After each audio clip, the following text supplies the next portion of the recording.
All right. Thank you, Suel. Thank you, James. I'm assuming you can hear me now. Yep, it's good.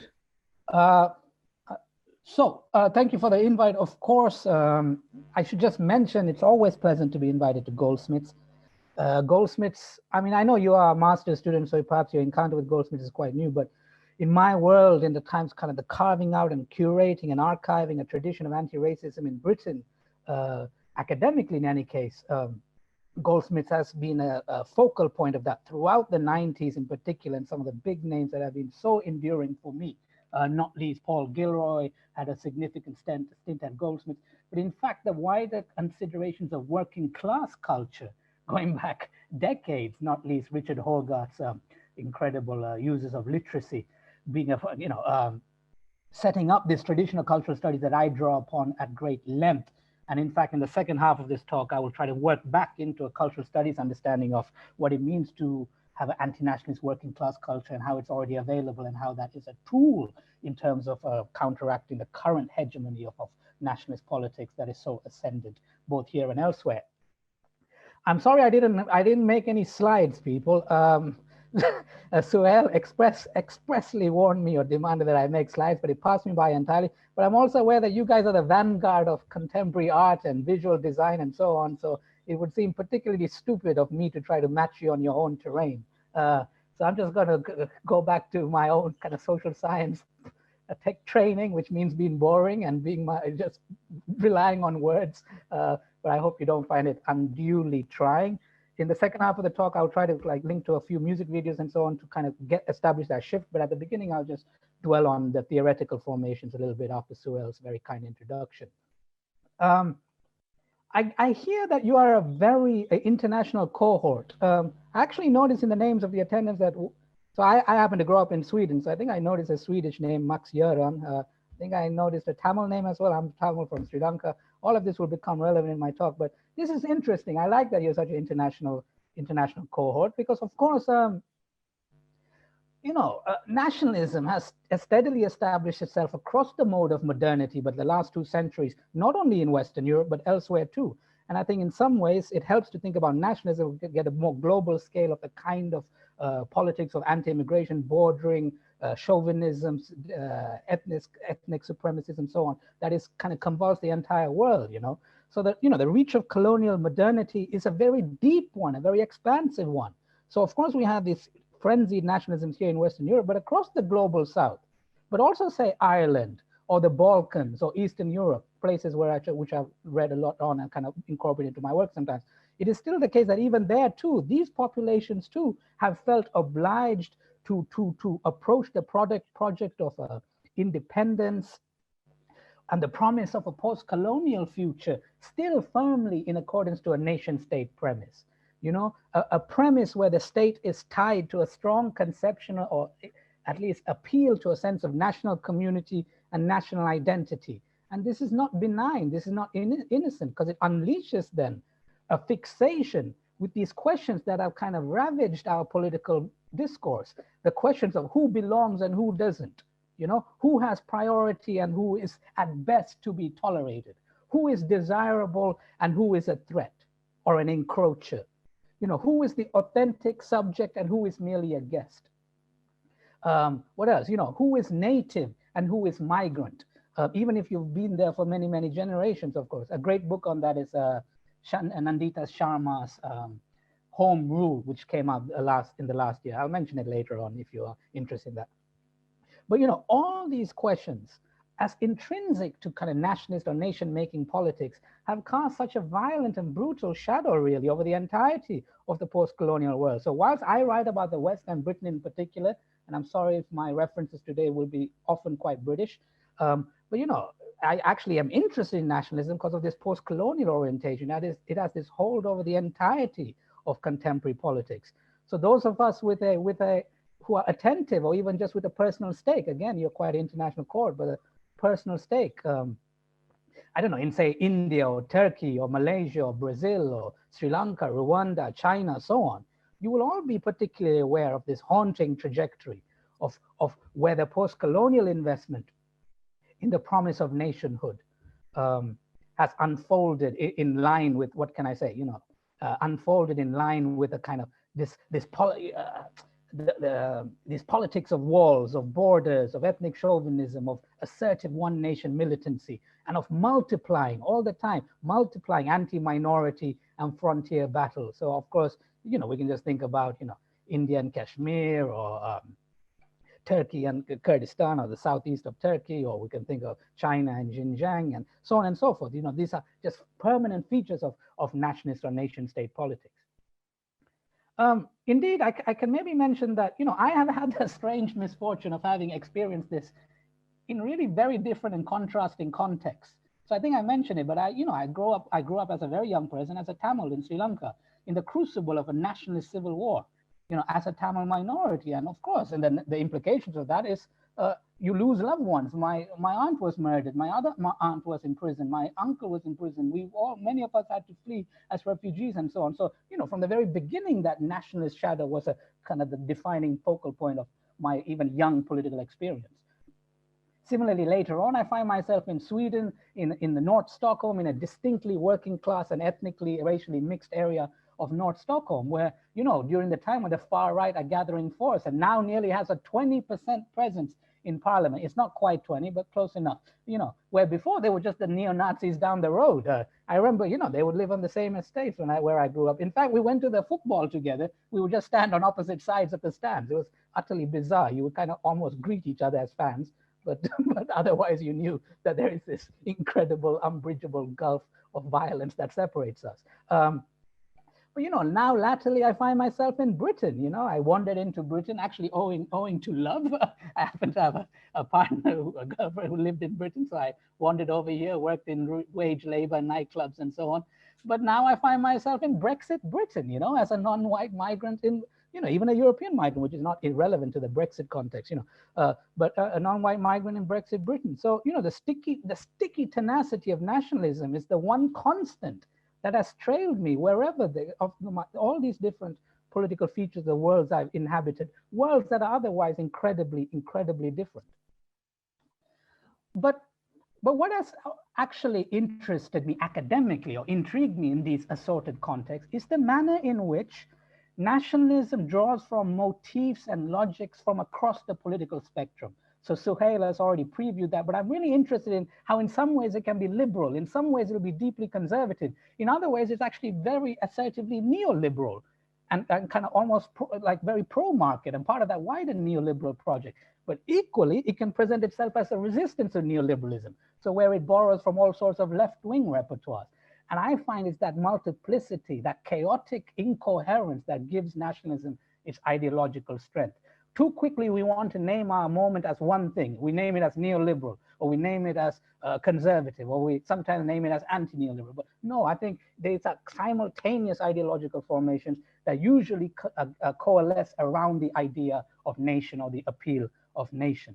Remember, nation is the only project of modernity that gives people that fundamental sense of community, right? It does for modernity the work of the collective, the sense of shared togetherness. Illusory, obviously, but that sense of a common political purpose, what Benedict Anderson calls horizontal camaraderie. We know it's very unequal, but it pretends it's the same. Everyone belongs, everyone is in this nice, stable object, and it kind of bridges other divides, class divides, not least. And that's, it's a kind of incredible sense of collective, and part of its political power is that it can draw on all these ideological moments, ideological projects when asserting its validity.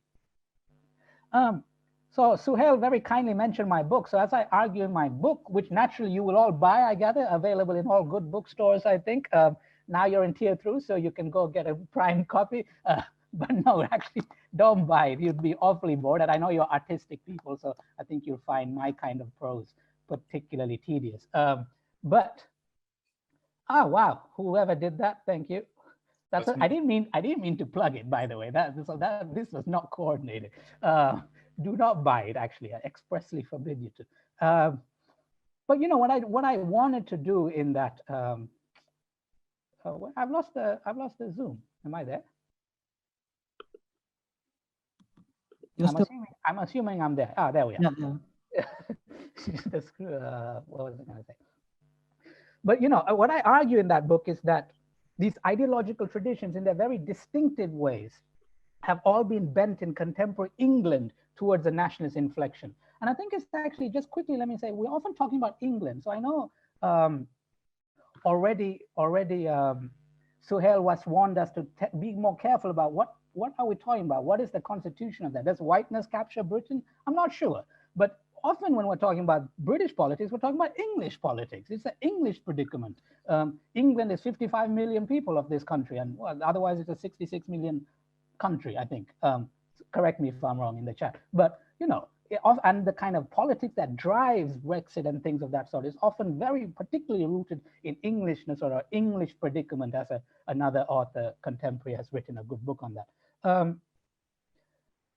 But you know, what these ideological traditions do is that they have all simultaneously converged around a shared nationalist orientation. This being an inflection or orientation that in very distinctive ways all manage to frame the supposed threats and problems posed by various figures and entities construed as not belonging to the nation, as being outsiders, as being the other, both entities and figures. So in one way, this is of course things like the EU, maybe even a devolved Scotland. So I know in the international amongst you might not really grasp those differences, but a lot of English politics, increasingly the last 2 weeks, it's about hectoring Scotland or devolution and all that kind of sense of the union. So it's the EU, it's Scotland, it maybe harangues, it kind of rants about international law and things like that, yes. But also, and most significantly, of course, as Suhail said, it is the various, you know, racialized figures of invasion and disruption that the nation faces, which nationalism really orients itself. These racialized figures who are said to be compromising the nation's economic security and social well-being, and which is even kind of compromising the integrity and coherence of this nation, right? So it is, in other words, the kind of logics of racial pathologization that has most shaped today's nationalist enmity, both mainstream and extreme, both far right and centrist, of course, you know, via these various constitutive issues, immigration being perhaps deep in the primary, the centrifugal one, but of course of Muslims and the widest hold of Islamophobia across Western European nationalist politics, particularly in my countries, the Germanic countries, or if you follow France at the moment. You know, over battles, over kind of even racialized battles over narrations of national history, which has of course surfaced again in an extraordinarily prominent way in the wake of the BLM protests. Indeed, and another way the nationalist gets agitated is through arguing that the ethnic diversity as a social condition is itself corrosive. Diversity, or racial and ethnic diversity, is itself the problem. And here there's a nostalgic longing, how shall I put it? Nostalgic longing for the supposed, so it's never real, but there's this imagination that there was a moral clarity, the moral clarity of the past, the moral clarity of pre-war colonial whiteness. And this imagination, this nostalgia, this melancholia, as Paul Gilroy argues, it exercises a morbid and fundamentally paralyzing hold on the nationalist psyche or the nationalist personality. Now, as I said in the book, I talk about all kinds of different ideological traditions as they meet nationalism, but I don't want to bore you, obviously, and I'm constantly aware that you are thrilling artistic people, and social science is perhaps just a little too dry. So what I'm going to do is not talk about every single ideology. As I said, I talk about liberalism, neoliberalism, conservatism, and so on, all different things. But what I will talk about today is the left, and particularly how nationalism has co-opted various reflexes otherwise ordinarily characteristic of a more leftist and socialist tradition that can present itself as somehow being critical of neoliberalism or capitalism or globalization and so on. You know, actually, this is already clear. You know, it is clear that many elements of contemporary nationalism not only exceed, but even contradict some of the formal aims or at least slogans of neoliberalism and neoliberal capitalism. Even people like Boris Johnson and them, obviously they're arch neoliberals, but you know, there are quotes attributed to people, the arch neoliberal Brexiters, where they got really angry about British capital, like being hostile to Brexit. And they famously would say like, fuck business, forgive the language. You know, this is Boris Johnson, the party of business and corporations, just casually saying, well, these capitalism is a bit inconvenient right now, or British capital, or some sectors of British capital is inconvenient because they're not signed up to the Brexit project as we would like them to be. So already we see some tension in the ideological mold of contemporary nationalism. Similarly, I can quickly mention, I loathe to cite him here. I don't know how many of you know him, but Steve Bannon, for instance. You might not know, but Steve Bannon is the kind of the vanguard figure, really a kind of focal point of alt-right strategy and alt-right intellectualism. In the first wave of Trump, very prominent, a quite dark reptilian character, but really important in understanding this new right ideological formation. But I unfortunately, because of my job, and not because I'm interested, but because of my job, I watch his talks and speeches all the time. And obviously this is just masochism. I'm just torture for myself. It's painful. Clearly, it's the latent Catholic in me that I've yet to fully untap. But what's interesting about Bannon is that he will occasionally really deride basic conceits or premises of neoliberal capitalism. He will casually advocate the need for a staunch anti-free market protectionism.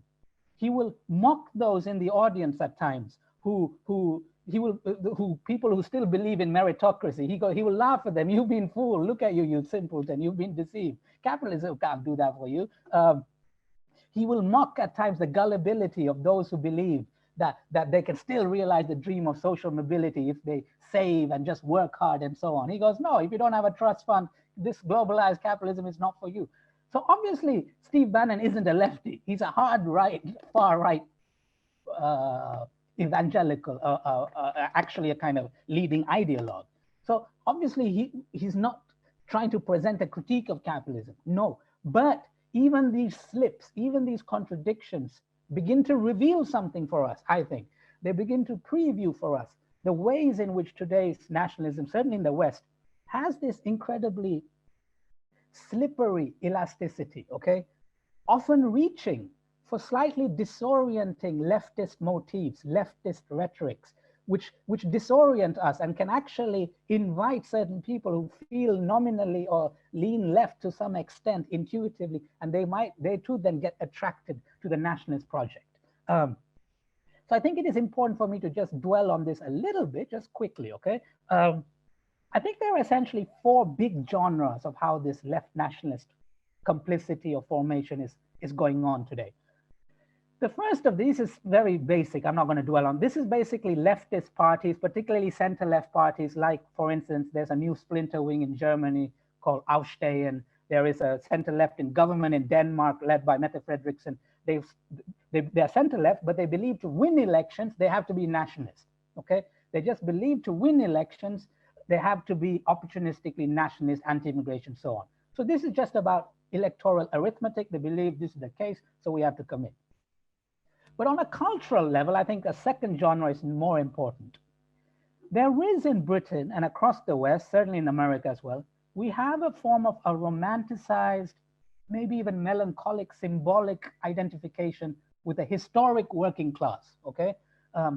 Which is therein happy, very happy to accept or assume the mediation of the working class figure.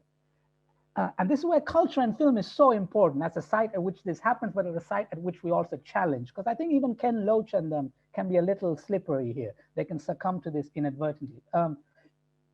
But there's a mediation of the working class figure as being exclusively white, as being exclusively nationalist, as being exclusively socially conservative, which is a term that a big left nationalist faction in Britain called Blue Labour, they want to use this term a lot, called socially conservative working class culture.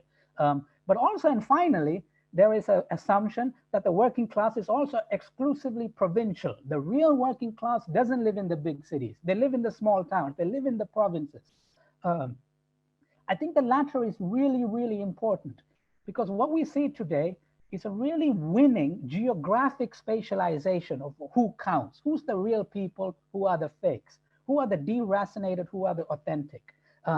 And someone like David Goodhart, who in Britain is a very prominent kind of nationalist populist, he uses this language where there's a rooted patriotism versus an aloof cosmopolitanism, an elite cosmopolitanism. He argues that he calls it the somewheres. The somewheres are the people who belong, the people who are patriotic, the people who find meaning in their national identity. And they are just provincials, they're rustics. He even patronizes them indirectly. He kind of more or less says that they're kind of humble yokels, simpletons, simple people. And he juxtaposes that against the anywheres. The anywheres have no home. They live in the cities. The cities are feral. The cities are ethnically diverse, racially diverse. But somehow, simultaneously, the cities are also elite. And they use the language of class in a very prominent way here. And what is particularly frustrating here is that this whole style of pseudo left commentary, it invokes class all the time. It's always talking about class, the working class, the left behind, the downtrodden. But it evokes class just as it empties it of any kind of materialist, Marxist, socioeconomic meaning.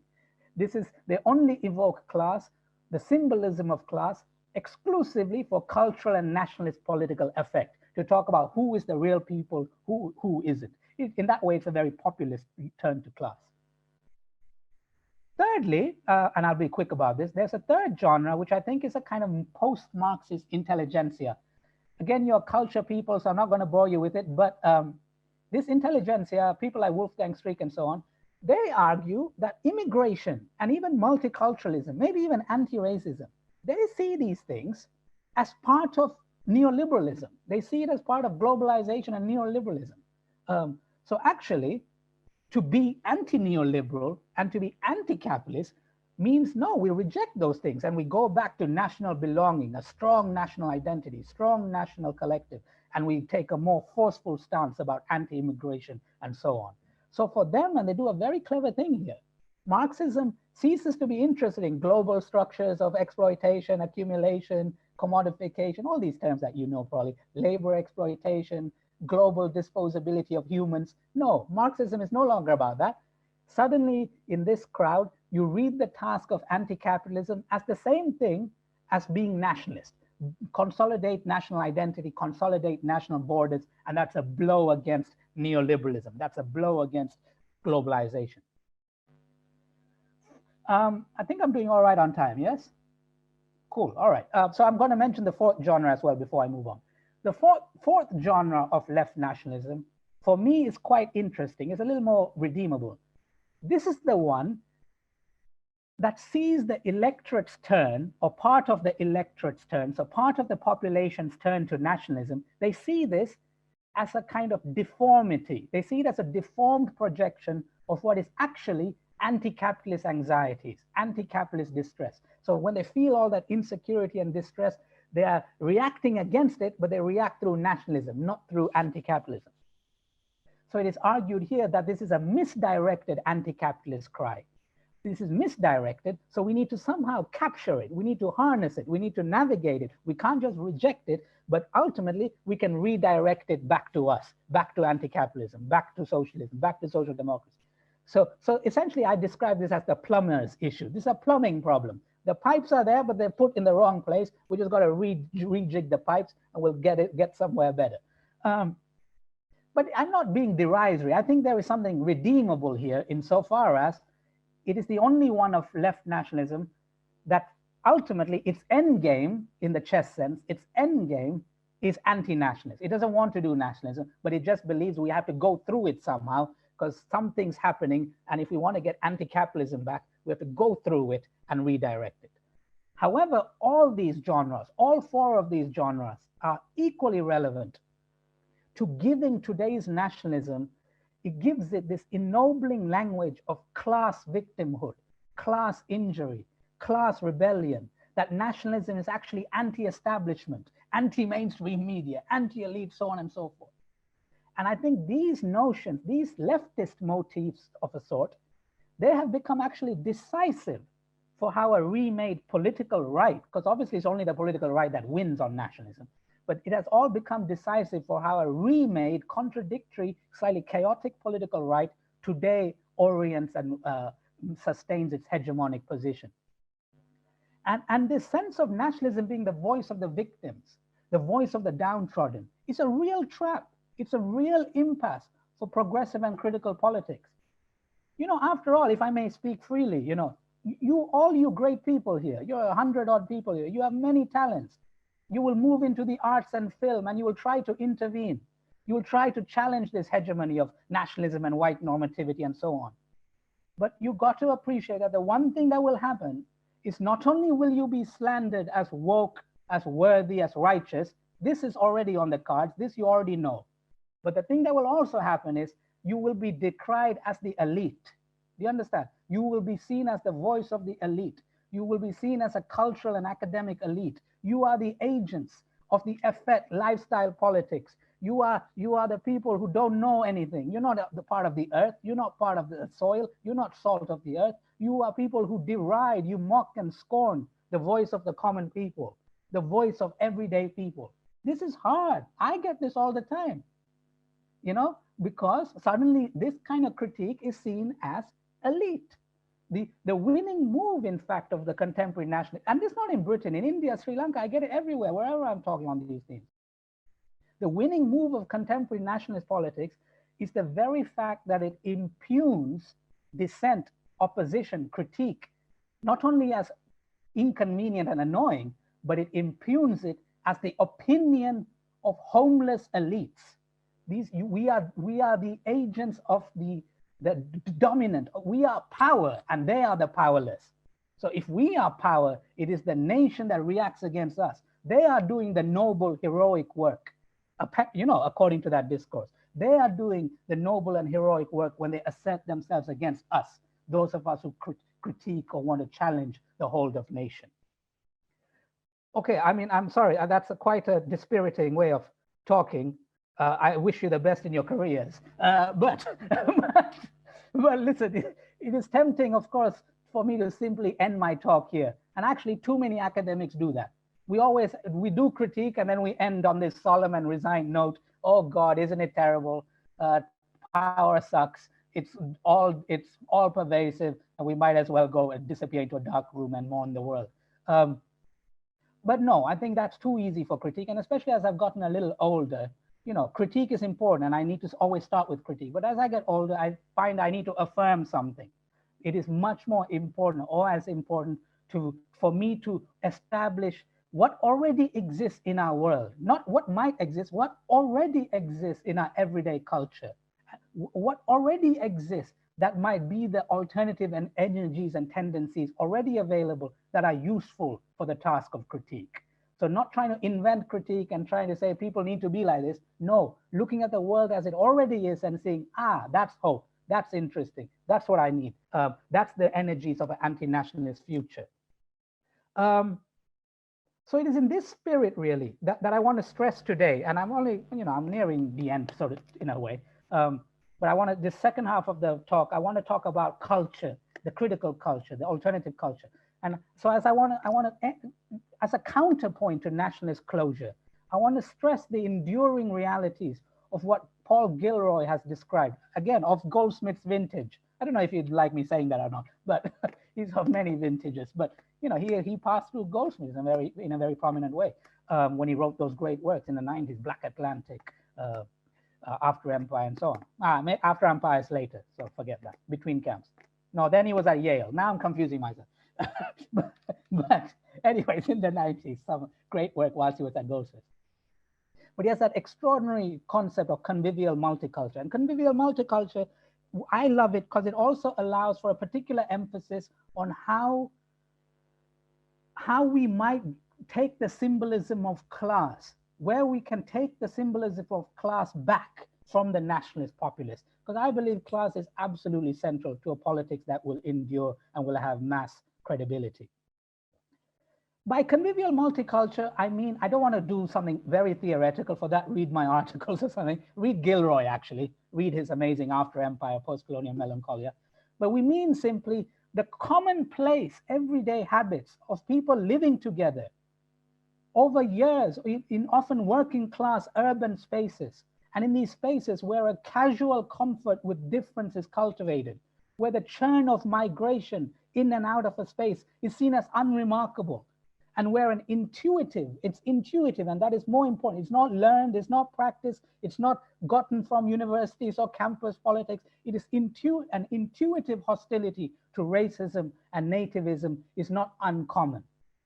Of course, I don't want you to think I'm some naive fool. We shouldn't romanticize this multiculture. Of course, we shouldn't overstate its presence. Of course, it's the minor key. Of course, we should remain aware of how fragile it is. But nonetheless, it is an important part of our world. It is a part of this country. This country isn't just imperial melancholia, whiteness, and nationalist derangement. Part of this country, part of the Sweden I grew up with, part of the Sri Lanka I grew up with, is also this convivial multiculture. And so for me, this is the resource, this is the reference. This is the, if it is properly commanded by culture, it hints at generative post-nationalist politics of solidarity. And crucially, and this is important, contrary to very exoticizing and fetishistic accounts of a commodified diversity that we see in kind of mass industry, particularly American culture, the reality I describe is not some kind of glamorous diversity. It's not some color rush party where you have all these different ethnic minorities that you can sample. No, this is much more normal, humdrum, unglamorous, and crucially, and this is absolutely crucial, white working class people too remain a fundamental presence to such humdrum, unglamorous, bedraggled formations of urban working class culture. This is, as I said earlier, this is an emphasis very close to my own heart. In the working class estates that I grew up in the far-flung corners of North Stockholm, there were many white people, not all, but many who are equally at home, equally versed in these cultural literacies relevant to shared space, equally versed in a literacy premised on post-national working class solidarities, as forged in the kind of the crucible of diasporic identity, diasporic migration, diasporic belonging. Don't get me wrong, some were Nazis, many were, many still are, more maybe are Nazis. I grew up with them as well, but others weren't, because others were versed in an alternative mode of belonging.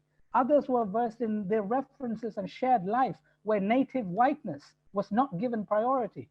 I remember one of the hardest white guys, sorry, can I talk like this? But yeah, okay. One of the hardest white guys in my estate, one day we all went to play football and he had a new tattoo. His tattoo was Zlatan, Ibrakadabra for Zlatan Ibrahimovic. Ibrahimovic is an immigrant icon in Sweden.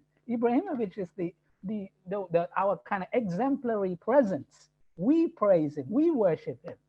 But here is this white guy from my same estate. There it is, Zlatan on his arm, These are not insignificant things. These are cues to another world that is also available in our society. And in terms of, and these are humdrum things. These aren't glamorous things. These aren't big things. They're small plays. They pop up left, right, and center.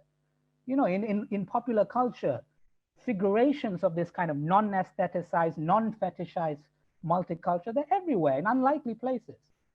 Not least, for instance, via Premier League football or something as globally mediated as that, but also in terms of its online offshoots. So, I was talking to Suela earlier, and we're talking about like AFTV. I don't even know what AFTV is, but it's completely crazy. It's called Arsenal Fan TV.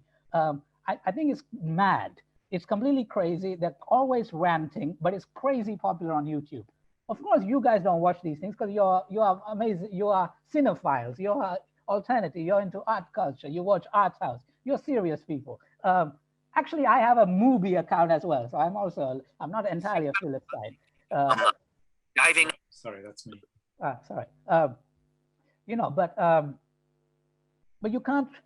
But I can't resist YouTube. And what I like about AFTV, and I'll just show that trailer soon. So the real deal, the trailer doesn't capture it. But what I like about it is it's a pretty bizarre testament, obviously, to the lunacy of football fandom. Nobody knows why they take it so seriously. They seem completely deranged about who is managing our players and so on. But it indirectly, and this is important, culture happens indirectly. It's not what's being said, it's what's the backdrop. And it indirectly stages a very seductive sense of multiculture, where there is a very matter-of-fact manner in which the very ethnic and racial constitution of working class London, actually more than London, is featured. the broad racial constitution of that city or this country is featured in a non-demonstrative, casual, unstudied, non-didactic, non-righteous way, and where anti-racism can seem so intuitive, commonplace, almost unremarkable. And this is what, no normative subject is centered. The Essex boy, the middle-aged, I don't know if these are references you'll understand, very English references, but they're kind of, what shall we say? When I say these terms, they're kind of prototypes of characters, if you like. The Essex boy, the middle-aged Asian man, the heavily inflected Caribbean patois of Troops, who is one of the main characters on AFTV, who has just left, apparently.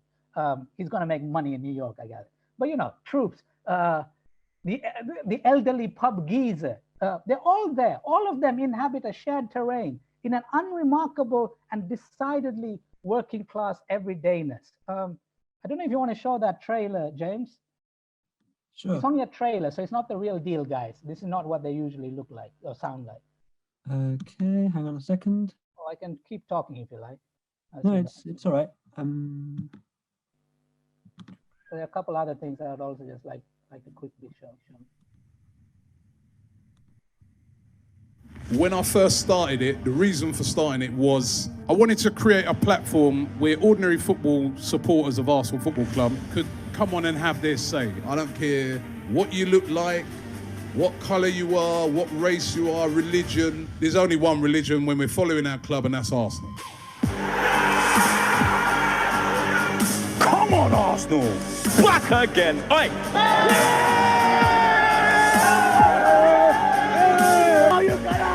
Where you feel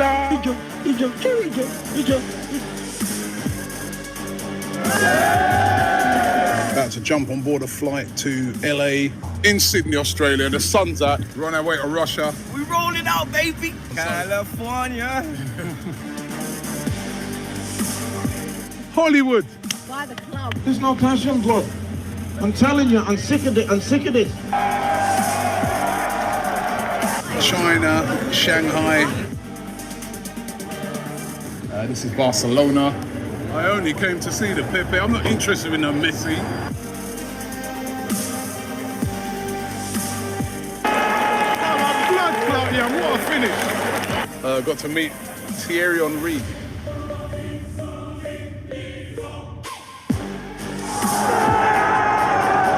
You still repeat it again? Yeah, like Lacazette come on, change the game. We've been fantastic today.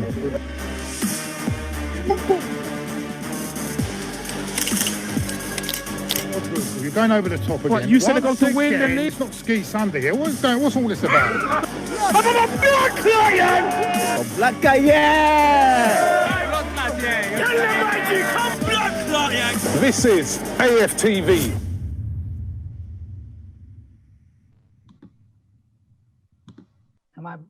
Am I back on? Yep.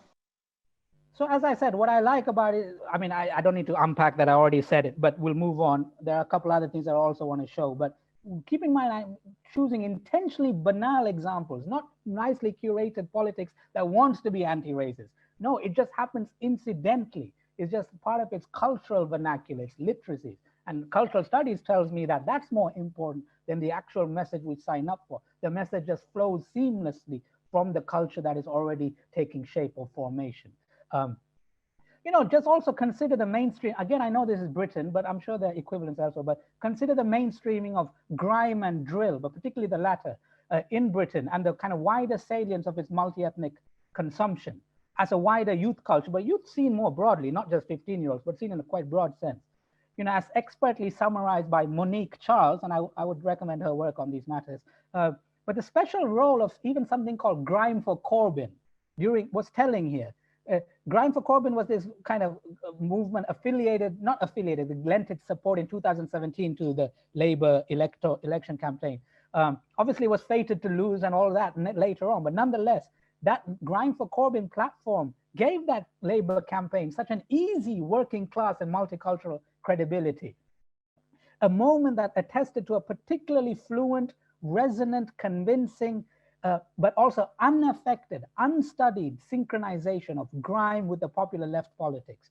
a left politics that develops an intertwined conception of class and race that spoke so effortlessly, I think, against the exclusionary and deceitful trope of a nationalist understanding of the working class. When they keep referring to this idea of the white working class. No, that's an exclusionary, nationalist, racist, white normative reach for the language of class. But in these kind of cultures, we get a much more literate and post-nationalist, anti-nationalist, anti-racist conception of just everyday working class belonging.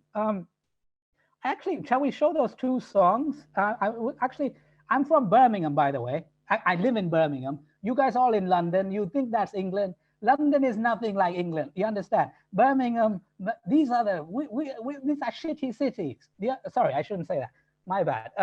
But you know, there's no glamour here. It's just, we're just ticking along. But this noisy documentary, for instance, on Birmingham, incredibly unloved city, ignored by everyone. But this is the heart of Britain too. Do you understand? This is places like Sheffield and Birmingham, Manchester, Milton Keynes. So which one shall we show? Shall we show the noisy documentary, just like the first 2.5 minutes? Okay. And then the Hack Baker song from East London. Right. Yeah, just to like 2 minutes 30. I recommend this documentary, by the way. People used to look at man like a dickhead for being a rapper, fam. Straight, you can't be a rapper from around here, fam. People look at you like, oh, he's a dickhead, what you on about? Trying to rap, get a job, bro. It's all changed around, fam. People get it now, man. The Brummies are a little defensive to start with because they're conscious that people are aware of their accent, are aware of their background, but there ain't no better friend than a Brummie. 50% black, 50% white, 100% Brummie. That's what I am. I'm Birmingham. I am the flowers, the trees, the canals, the grass, the leaves. I am Broad Street. I am 0121. I am Wagwan, fam. I'm that kid writing bars on the back of the bus, the voice exhaling from the singer. I'm that kid that didn't succeed and tried again and achieved improvement. I am more than a game of fame, more than a record deal. Blessed with the gift of music, I can heal. I am a bird, a voice that will be heard amongst the herd. I am dedication and persistence when nobody believed in me. I am the limitless possibility. I am Birmingham.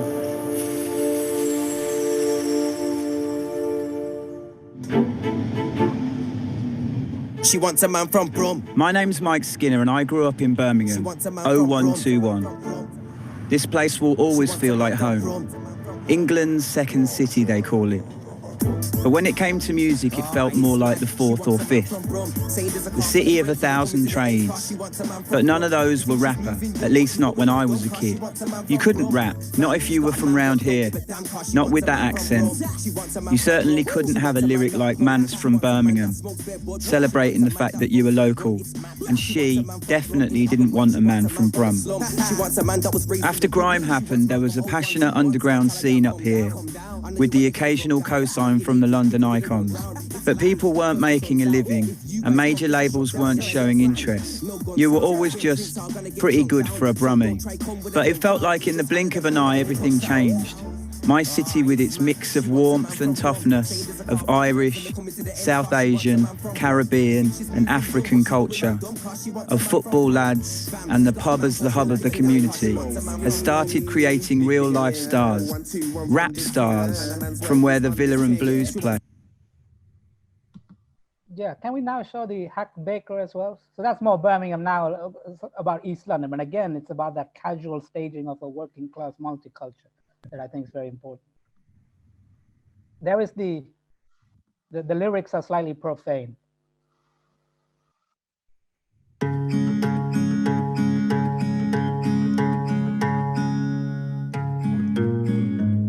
Lovely.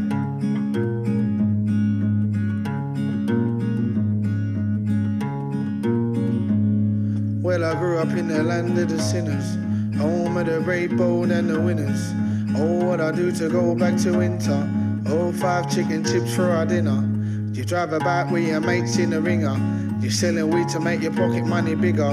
The old biller always locking up my niggas. The white boys nicking bikes to make figures. Yeah. Growing up in East London, sunny East London, chucking eggs at the corner of the junction. At the corner of the junction, running from the old biller and the junctions. No, we don't trust them. Yo, growing up in East London, on the corner waiting for conundrums. Every day was a laugh. The lads jumping in the docks for a bath. All nighters in the blocks at the weekend. You live 1-2 cares about sleeping. We used to huddle cause we didn't have eating. I left my mum's, I was tired of the beatings. We miss Tommy, all of us are still grieving. Here, can't wait till the day we re-meet him. Jump on a train down the south end. 25 young men all at their wits' end. We're all in it for the love of shenanigans. In PRU units and anger management. It was 40 pence for a bus. Still the lads jump in the back when on fast. We're jogging up to get change, to kick the football about in the cage. Oh, growing up in East London, sunny East London, chucking eggs at the corner of the junctions.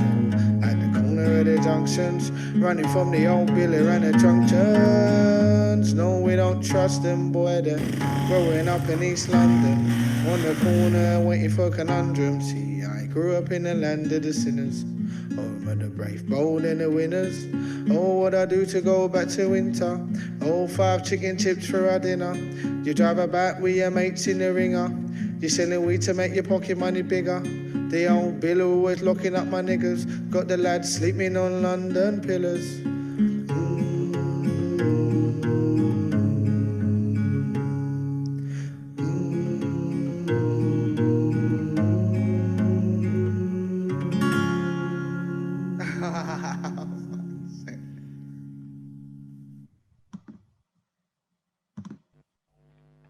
Am I back? Oh, hang on, sorry. The algorithms are going to take you somewhere. Where am I? Ah, there's the Zoom. Okay, obviously, again, I don't want to unpack all of these. These are just, I think they exemplify with a very casual ease what I'm trying to talk about. Obviously, I'm a bit romantic and sentimental about these. This is also kind of the world I grew up in, and I think it is very important for us to understand what anti-racism and anti-nationalism actually means. Who are the people we're talking about, and what kind of working class culture is already available when we kind of try to stage that alternative or try to prize open these alternatives of a different future. And I know it might seem very banal and politically irrelevant, but that's what cultural studies is. It takes the irrelevant and shows us its connections to the relevant. So, you know, it is of course increasingly apparent to me that there are already very pronounced and politically substantial generational effects to this that is already finding expression. Whole generations are being forged where their experiences of a lived multiculture, the alternative currents of popular culture, do seem to cultivate some kind of anti-racism or internationalism, at least an intuitive principle, or at the very least a curiosity. And I do think it is striking, for instance, how preponderant much of the younger generation's support for the Black Lives Matter movement has been. Whether that lasts, I don't know, but at least that energy is there. Or how happy they were to support an otherwise harassed, confused, beleaguered, fated to fail Corbynism. You know, whatever you think about Corbynism, remember that as far as the under 50s go, under 50s is a big generational bracket, you understand? As far as that under 50s, let's say under 40s go, Corbyn would actually have triumphed, would actually have won an utterly absurd and eminently unlikely parliamentary majority. And these are also emergent generations for whom the significance of their political realities increasingly exposes the folly, the futility, the limits of nationalist solutions. You know, when you guys, you're also young, some of you, when faced with the reality of climate breakdown, when faced with global capitalism's fleet-footed ability to move, to escape governance, to escape taxation, to escape jurisdiction, or even when faced with the global realities of a pandemic, the era of pandemic that COVID is just a prelude of, then it becomes much better apparent that all these iconic issues require a radically global, radically post-imperial scale of accountability and action. You know, so I do herein reckon, or at least I hope, and what I tend towards hope, that the sheer scope and immediacy of these 21st century challenges which are shaping emergent generations in a way that they see that they see very little appeal or feasibility in the promise. What can nationalist provincialism do for us? What can nationalist insularity and retrenchment do for us? These are generations that are increasingly. wait. Who's that? These are and I think actually the more that ruling governance can only give us nationalism, the more that it alienates those of us or those younger generations who see no solace, see no appeal in the project of nationalism in the first place. So it's almost like a dialectical polarization. Some people go really nationalist, but it also alienates a whole nother generation who sees no promise or resolution in that project. Okay, I think I'm going to end, but I just want to, before I just conclude, 2 minutes, why I say all this about multiculture, working class, the mixture, I just want to end by saying that we on the critical left, and those of us interested in kind of left public culture, left public art, I know this sounds terribly Ponzi. Maybe they're right to call us elites, but whatever. But those of us interested in these things, sometimes we get drawn into a politics where we just try to shame the majority. We tell them, you're factually wrong, you're ignorant.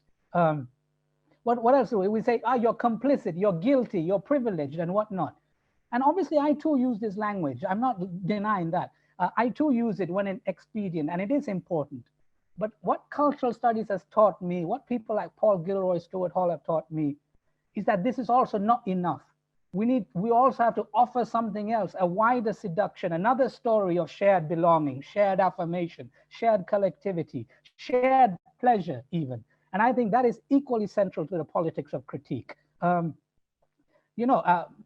think I can just one more line. What I think it is incumbent upon us as critics or whatnot, however we describe ourselves, is that we also work towards an alternative poetics, an alternative symbolisms about what remains hopeful about where we live.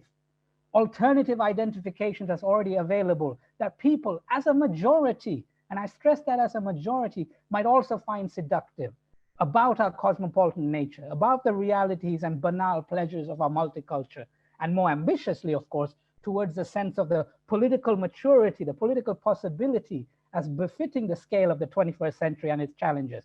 That what we stand to collectively gain that ambition and maturity when we escape the provincial insularities and distortions and ignorances of a politics of nationalist defensiveness. All right, listen, I'm getting really naive, woolly, sentimental, fey. I obviously, to be honest, it probably is. So I'll just end there before I further embarrass myself. So we'll stop there. Yeah, let me stop you as well. Thank you, Val. That was great. Really enjoyably, energetic, compelling presentation. Thank you for that. I'm going to ask you a couple of questions just to sort of start discussion off. But I think James, if you want to, do you want to remind people about what we need to remind them of? I'll do my screen share so we can. Yeah. Well, no, you don't need to. I don't think so. No. I thought most people seem to have done the writing their names in the chat for register, but if you haven't, do it, and you can see how other people have done it in the chat. But really, it's while Suhail is sort of leading a pre-discussion, then please do write questions, a plus sign and some keywords in the chat, so that then I can pick you out later, or you can think of them. You can think of them at any time. But please do, ask questions. Right. Or clarification. Yeah, absolutely. And also just your different global settings. I know you're very international, and I'm more than happy to try to talk about or talk collectively through other contexts as relevant to you. Yeah, that would be great. I kind of have some thoughts about that. So I'm gonna just review some of what you were saying, especially at the beginning, to remind us of that. And I've got kind of two and a half questions, something like this. So firstly, it's I think it's really important, as you're saying, that nationalism does a lot of work for very different interests. It's not something that we can immediately ascribe to the right, center, far right, and so on, or even to people who call themselves nationalists. You have all kinds of anti-globalists, anti-neoliberals who end up using nationalism as a way to construct points of identification or points of community. And community has been a key term in contemporary art, so it's something that we need to be cautious of that. But I thought it was really also important the way that you highlighted how you have these different types of opportunistic leftism, most of whom are, or some of whom are trying to say, well, we need to appeal to an electorate, and therefore we've seen this in Britain with oh God, I've even forgotten his name, Milburn. Oh no, Labour Party leader, what's his name? Starmer, that's it. Sorry. Yeah. Saying recently, like, I'm a great patriot, my family, like the army, all this kind of stuff, which is obviously a way to dog whistle or to kind of speak about nationalism without saying, I'm trying to be a nationalist, because he wants to pull in this fabled white working class that everyone is kind of very compelled to rescue in a way from the post-industrial fate.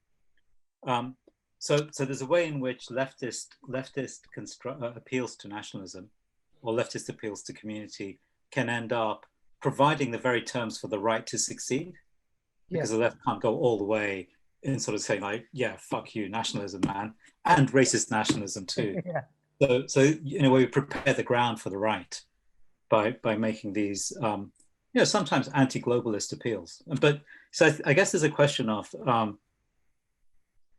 how to construct how to construct the important politics of anti-neoliberalism and the worst of globalization, which is this kind of transnational capture of capital by very few. But in a way, that's not my main question. It's kind of background concern. I think there were kind of two issues. One is to do with whiteness, because you're appealing to this kind of lived multiculture.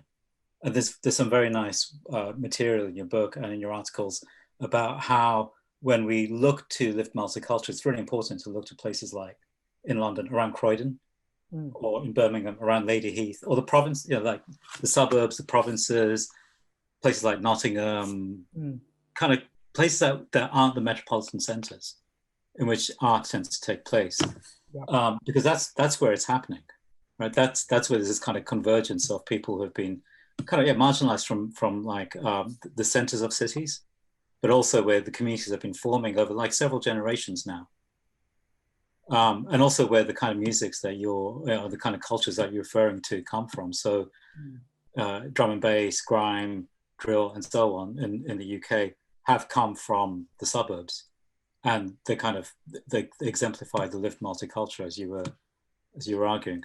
But I think there's an issue for me about when we construct the term whiteness as a target for anti-racism. Does that sort of reproduce a nationalist logic in a way that we concede too much already by saying that there's something over here which is kind of like whiteness identified with, say, global north countries, states, and so on and so forth. And when we're trying to construct an anti-racism, whiteness is the target.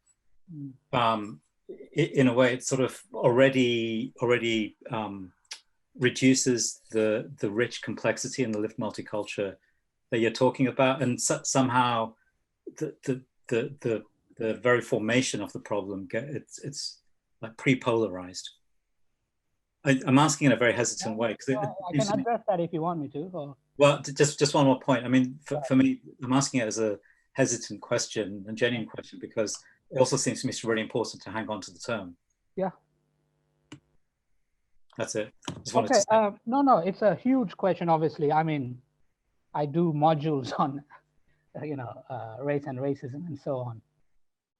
But what shall I say? I think obviously, when you said about not new labor, the new labor, Keir Starmer's version, absolutely. I think there is a really strange, not strange, entirely understandable, because as I said, a lot of the center left and left pundits and so on, they just think, wow, we can't win an election without nationalism. And I don't think we can deny that there does seem to be an electoral problem that is pretty stark.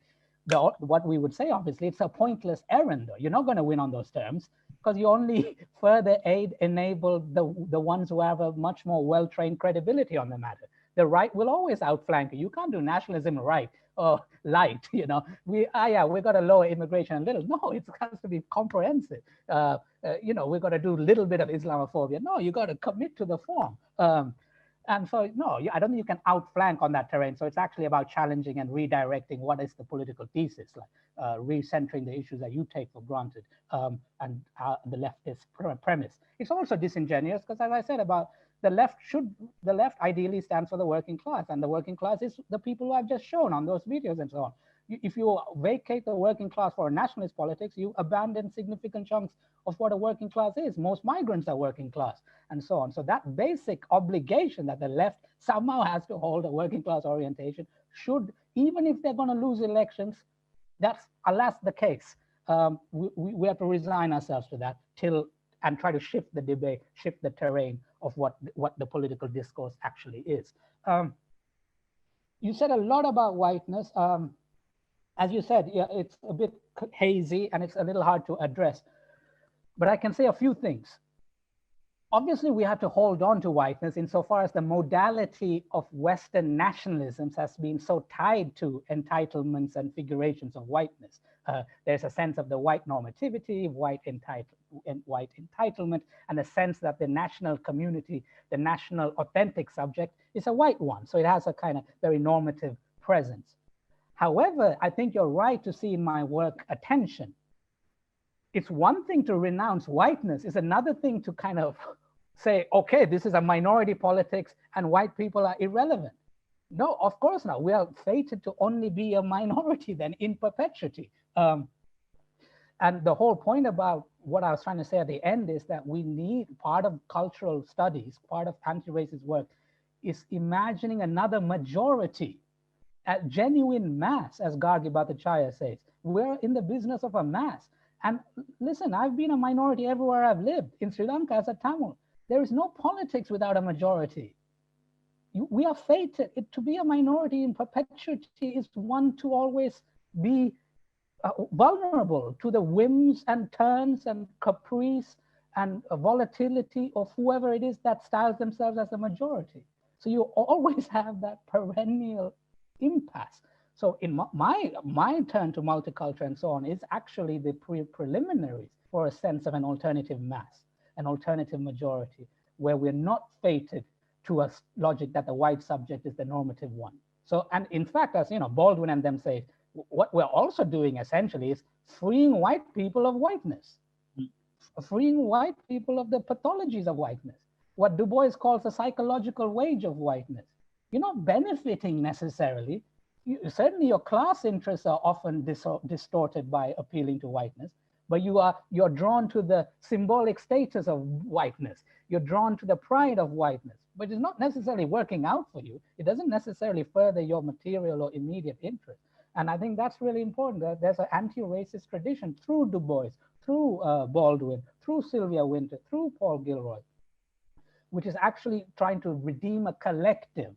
And in that way, I'm a bit cautious of always talking about whiteness because I'm also interested in another mass that is available. Why I'm also a little cautious on whiteness is nationalism doesn't need whiteness. You know, there are nationalisms everywhere. And nationalisms do chauvinism through so many ways. As I just said, as a Tamil, they weren't white. That was singular Buddhist chauvinism. We look at it, China, Malaysia, Bhumiputra, whatever, Turkey, Erdogan, Ottomanism, and so on. And even like different kinds of whiteness, which don't really belong in the same way to the colonial archive. So Hungary, Russia, the Balkans, these are all interesting. Another reason why I think we need to hold whiteness in measure, part of nationalist politics has been about the EU, has been about Eastern European migrants, has been about Scotland, has been to a certain extent about Ireland. So, you know, there are other registers of that nationalism, which isn't just trying to find fault with the racialized margins, but it's a more complex picture of what nationalism is trying to do. Finally, and I think this is really important in Britain, but also elsewhere, you don't need to be white to be drawn into a nationalist politics. I think it's showing up in a lot of our electoral politics. It's showing up, obviously, if you're not white, you're probably more suspicious of racism. I would like to think so. I mean, there is that, I think, is a given. At least an intuition that, yeah, I'm a bit wary about racism. It doesn't mean you don't subscribe to other racisms. It doesn't mean that, oh, I'm going to speak freely here, but a lot of the people I grew up with, migrant origin people, second generation maybe, half of them are anti-immigration. Because nationalism is a set of rationales. It's a rationale to make sense of the problems we experience. If the problem is there's too many immigrants, it's welfare dependency, it's overcrowded, resource strain, undercutting wages, this is the various ways in which immigration is demonized, right? Lots of people might succumb to that rationale. That yes, there is too much immigration. Lots of people might think the Muslim constitutes a very particular threat, a cultural threat, a security threat. And it is unfortunate. I was canvassing for Corbyn in London and Birmingham and so on. A lot of people were anti-Corbyn and thought they were, a little too soft on security, on terrorism, on crime, things of this sort. And they weren't all white, let me tell you. And there are things about diasporic formation. Certain diasporas, due to maybe cultural class mobility or due to their own politics, or a lot of people talk about the kind of Indian middle class in Britain having much more receptive to conservatism. And also because of the Modi politics, BJP, Hindutva politics, that kind of Islamophobia is playing out in Britain as well. And there's this alignment. So these things are complex. In that way, I am always being cautious about overstating as a whiteness politics, though it is a key modality. I'm a great believer in holding things in proportion, and we can analyze multiple things at once. So I try to analyze nationalism, colonialism, whiteness, capitalism, racialized demagoguery. All of these things are slightly different entities. Finally, I will also say on the whiteness matter, increasingly whiteness, Gilroy has this interview recently, whiteness isn't all that it used to be. I think we have to accept it isn't what it was cracked up to be. The privileges of whiteness are not quite what they were. And we're seeing a transformation of the world, global hubs of capitalism and political influence. And in some ways, I think the crisis of whiteness is for me, not one of privilege, it's one of nostalgia, it's one of melancholy, it's one of retreat, it's one of solace. And so I think that's equally problematic, equally destructive, equally violent, but it's a different emphasis. And sometimes I think we don't need to bundle every characteristic. We need to be careful about what kind of whiteness is unfolding in the political sphere. And I take that again from Gilroy and others. But if we go to southern Italy and Greece and Albania and Poland and so on, I mean, it gets tricky. What kind of whiteness is being deployed? Okay, no, it's fine. I really much want to continue engaging with you. I've got one question I really want to ask about art and class, and to come back to the configuration that you had at the end. But I'm going to defer because I think there are some questions that, if we could take a couple of questions maybe. Yeah, there's some really interesting ones coming through. Hang on a sec. Okay. Thank you for the compliments, by the way. Very kind. Shall we just, for the moment, let's go in order and have Emma asking her question first.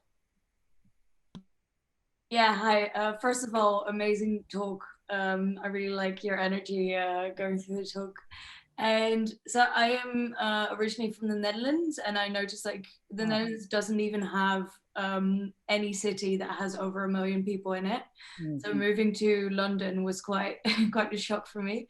But what I noticed in Dutch big cities growing up in Rotterdam is that every big city has very distinct areas, and every kind of class and, well, to say it in a shitty way, every race kind of has their own area, which makes for quite some distinction between people.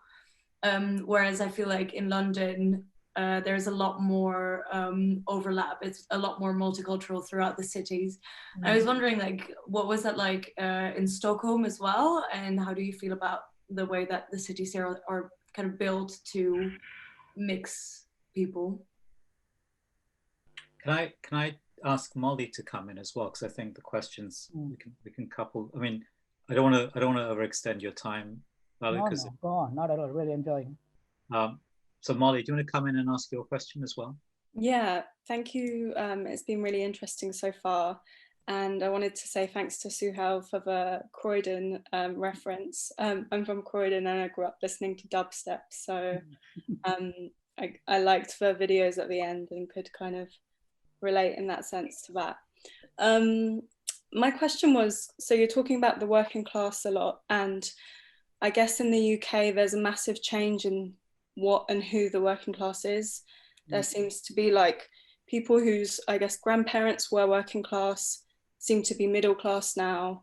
And there seems to be like a diminishing working class, but greater divides between each classes, greater separation maybe, or I don't know. I just wanted to hear what you had to say to that. Wow, yeah, really very interesting. I'll start with the urbanism question, Emma. I think it's really interesting. Obviously, part of racism and how racism works in an urban context is the politics of housing segregation, the ways in which gentrification and white flight occur, and so on.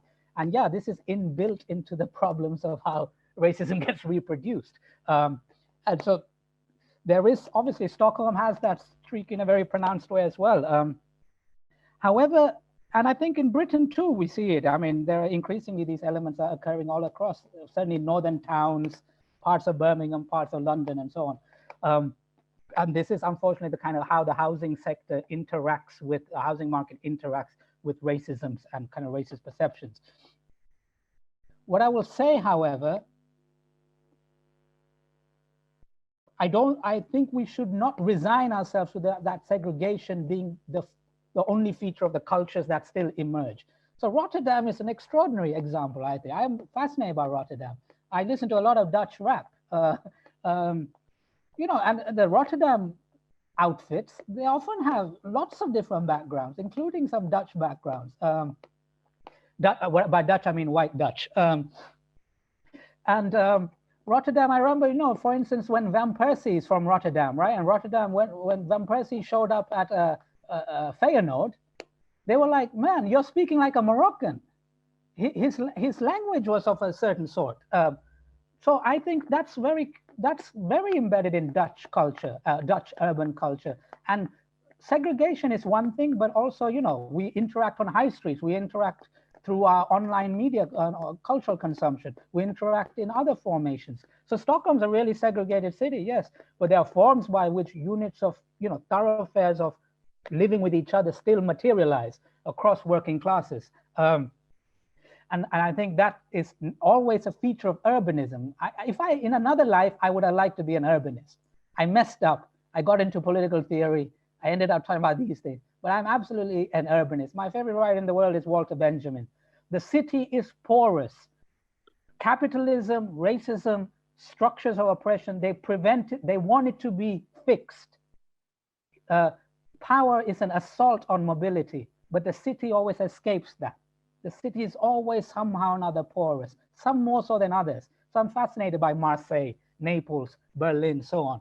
But Stockholm, Rotterdam, Birmingham, Manchester, we all have it. Whatever the terms of the wider housing, residential segregation and racist kind of white flight gentrification and so on. So I don't think you should resign yourself to that. I don't think you should think Holland doesn't have it. It does have it.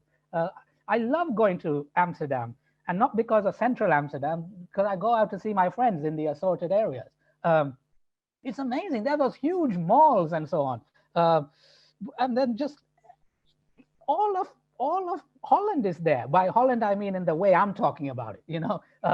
I just love that life. What you say about the working class, amazing, very important. I think you alight on something really interesting, Molly. The nationalists are doing something quite tricky. They claim the working class is voting for them. Actually, a lot of these people aren't technically working class. They're working class by profession and background, but through the welfare state and through the journey of the post-war class trajectory, many of them inhabit a middle-class economic position through savings, through, it's actually, ironically, it's because of welfare state laborism from 45 to 85. Some of them have property wealth to a certain extent. So actually they're older people who are particularly nationalist, particularly kind of drawn to a kind of white entitlement. And yes, they're working class by background, but they're not necessarily working class by economic location. And I think that's really interesting, because I think we can challenge that more forcefully in whenever they're keen to claim the working class as part of their political formation. Equally, there's another trick they play. They claim the working class is the one who's voting for them. Yes, there's been a spike in a working class vote for Brexit type politics and other kind of new right politics across Europe. But the principal share is still coming from the lower middle classes, still coming from the petty bourgeoisie. So the principal vote for things like Brexit and of course Boris Johnson's Conservative is still primarily a lower middle class vote, and in fact a wealthy vote as scattered across the shires.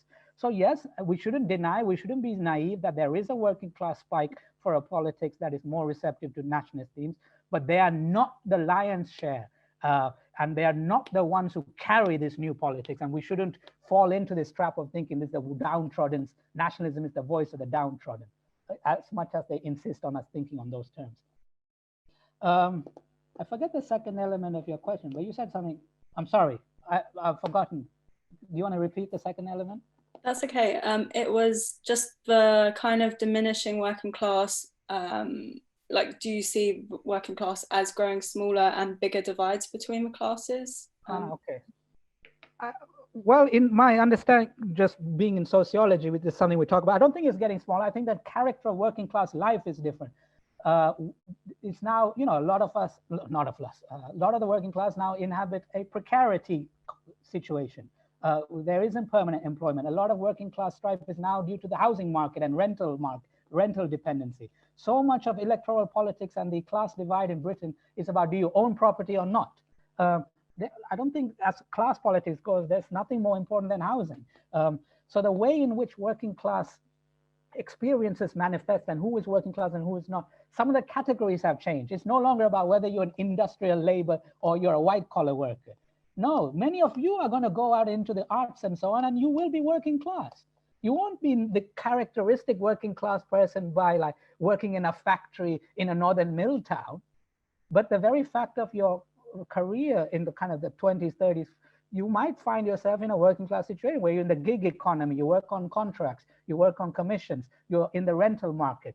So the mechanisms by which new working classes are being constituted have changed as we enter the 21st century.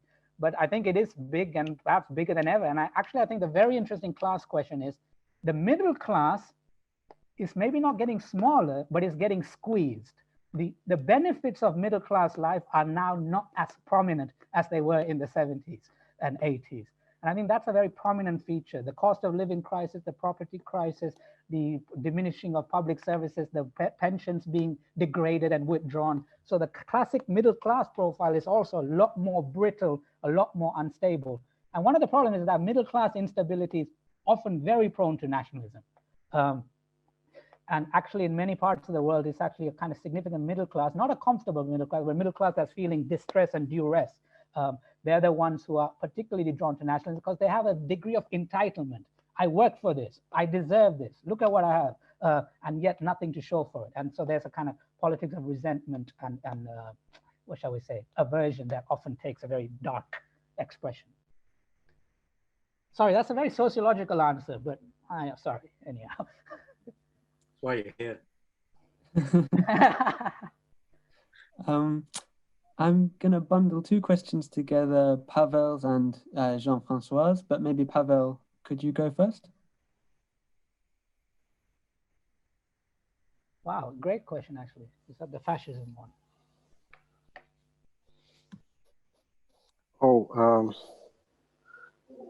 Okay, I cannot start video because on my iPhone it doesn't work for some reason, but maybe you can hear me at least.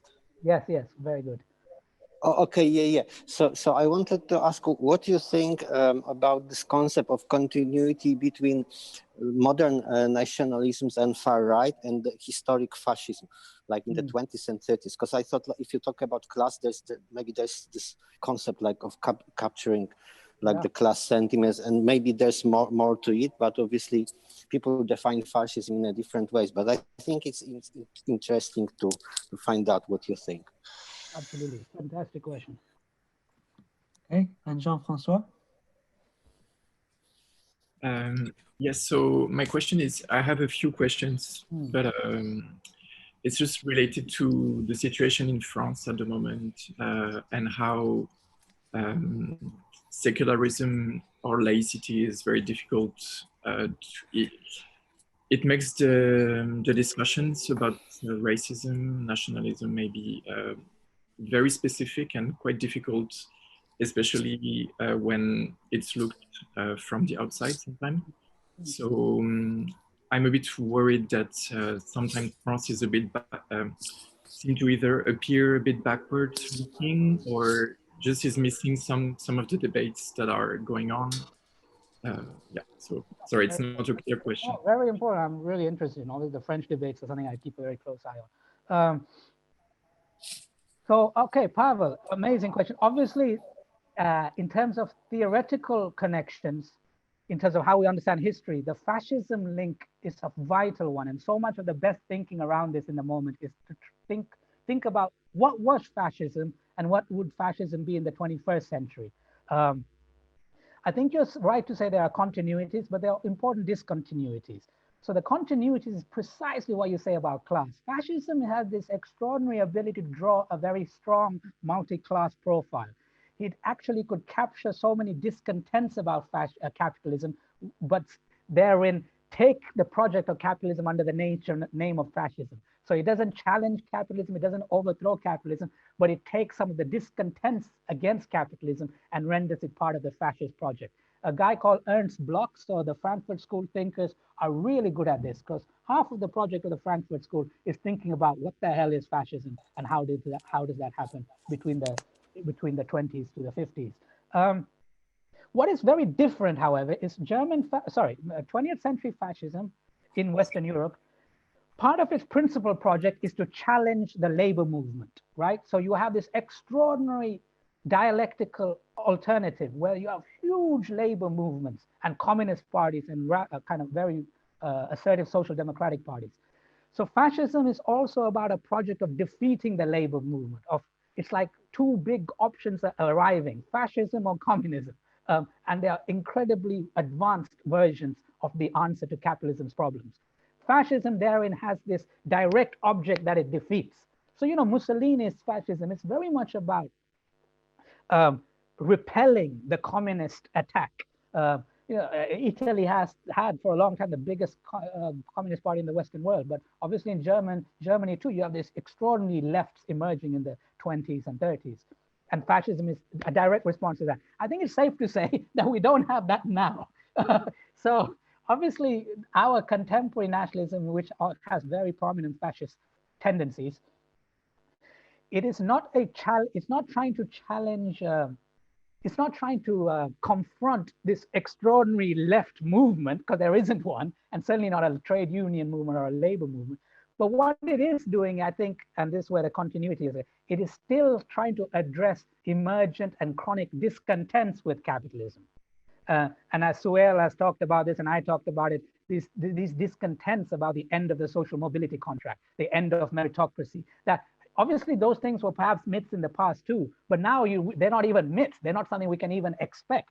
No one in their right mind who is coming through a younger generation believes in social mobility, that if you apply yourself and you do your thing, then you're guaranteed to move up. No one in their right mind thinks they're going to do better than their parents. This is the first time in the post-war era where the new generation is not likely to surpass their parents' generation in terms of their material well-being, and in fact will be worse. So as those concepts, as those dreams, as those aspirations disappear, capitalism does have a problem. The problem isn't the labor movement or the communist movement. The problem is an internal discontent and disillusionment with capitalism. So I think their fascism will do a similar work to what it attempted in the 20s, 30s, 40s. Obviously, when we're also thinking about fascism, we're to think about how it's kind of playing out in other parts of the world. So a lot of the best writing is around the BJP and Hindutva in India, and the RSS is the longest running fascist movement in the world. It is there in the 30s and it's still there now. It's the longest continuous fascist movement in the world. So I don't want to speak on that now because I think we'll get really confused with so many different global contexts. But it is something to keep in mind that when we think about 21st century nationalism, we now have to think about what's changed in capitalism and also what are the different global locations of this new fascism. What else can I say? the second question was on laïcité. Yes, obviously France, but I think actually even in Holland and so on. So, you know, the previous when Emma, I think, talked about Holland, this kind of secularism position is doing an increasingly nationalist position work, right? Because in these countries, one of the principal racialized demons, one of the key others is, of course, the Muslim. The Muslim is many things at once. It's the urban working class, it's the banlieues, it's the immigrant, and in so many ways, they are overdetermined. The Muslim figures as this kind of absolute other to these nationalist projects. And what happens is that in places like Holland, but certainly France, there's this talk about who are we? Well, we are modern. We are a proud Republican history. Our ideals are this, this, and that. So increasingly, these ideals are referenced as what's under threat, right? So nationalisms and racisms always do that. They don't just say, they don't just pathologize the other for its own sake. They pathologize the other as threatening something. And they threaten a set of symbols, ideals, motifs that we define as being intrinsic to our project. This is, of course, in many ways illusory. And what I find interesting is people who appeal to free speech or secularism or gender equality or sexuality in the cause of nationalism, i.e. Muslims and immigrants are a threat to this. They themselves have no track record of defending these causes. So it's a very disingenuous, insincere, what people call weaponized appeal to these things. It's a weaponized appeal to sex. It's a weaponized appeal to free speech, where the principle isn't what's being defended. Rather, it's the denigration of the other, the denigration of this figure that is the principal orientation. And I think this has left French politics, as you know, in a very complicated place.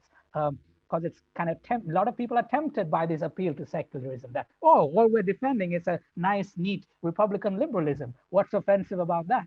So you can see its appeal, its charm, how it can draw in all sets of people. And obviously, this has been ongoing in France for a long time. A great book about this is by Joan Scott on the Veil, so French Republicanism and the Veil.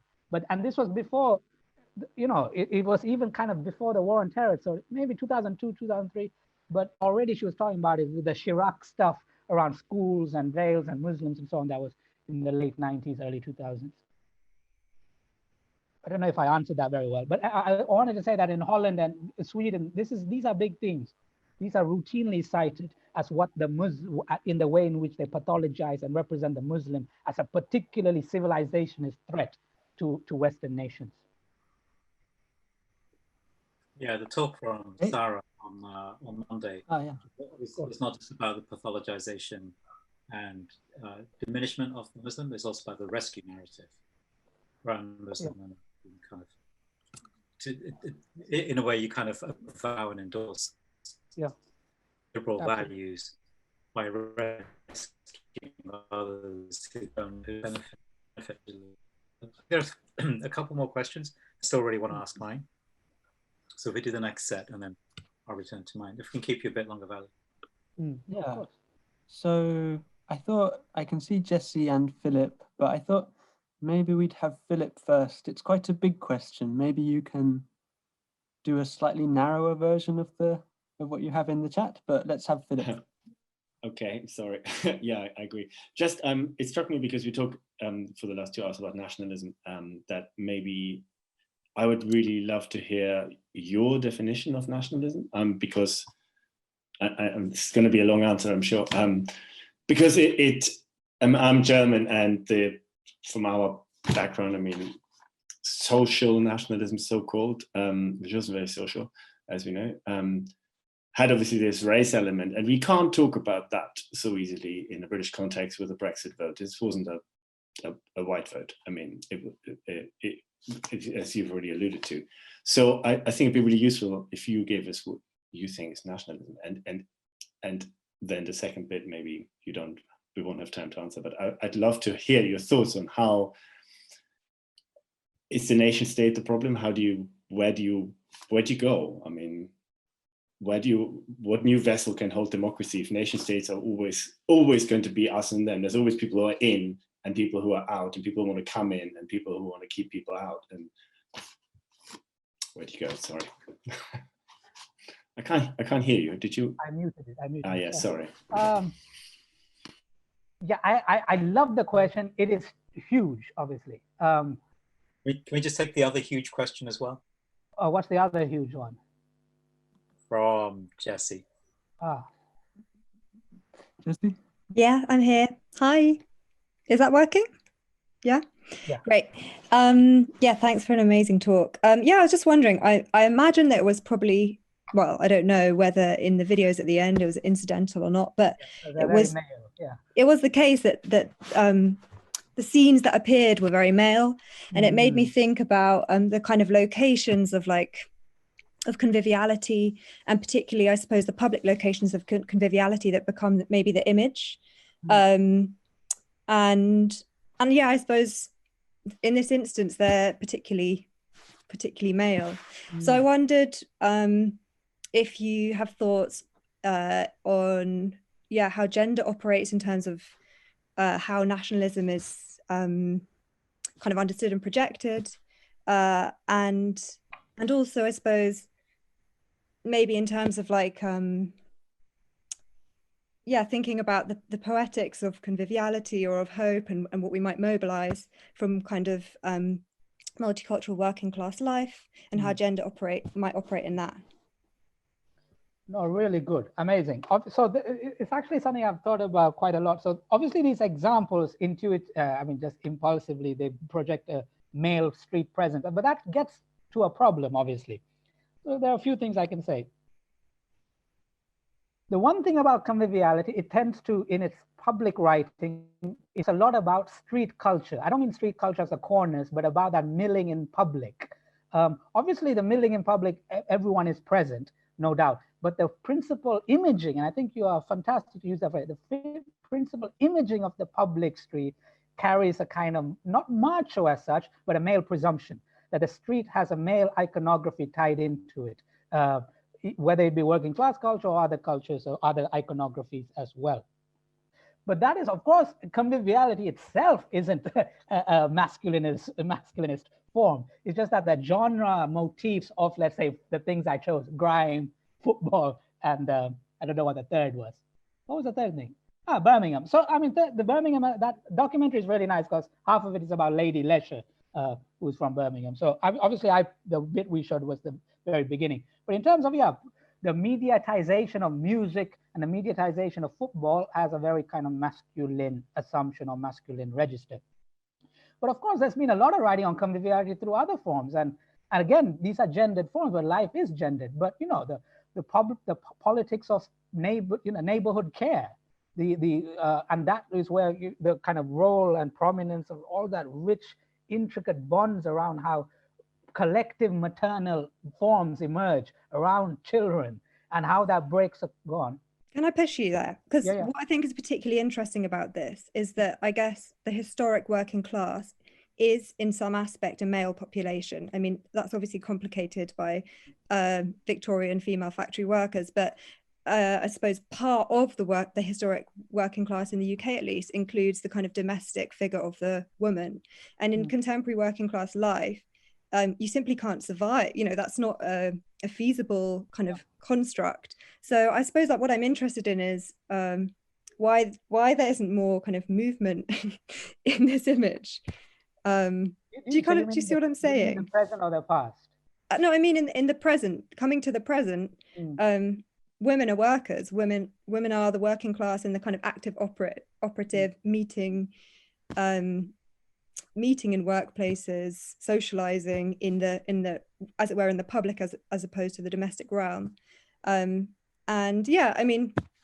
think it's as you rightly say, I think it's an artistic problem, and it's the imagery of this public. And I think actually Benjamin, there's a critique of Benjamin that's really important, who I mentioned earlier. But when he praises Naples' life, for instance, it is still assuming a very male presence in the public.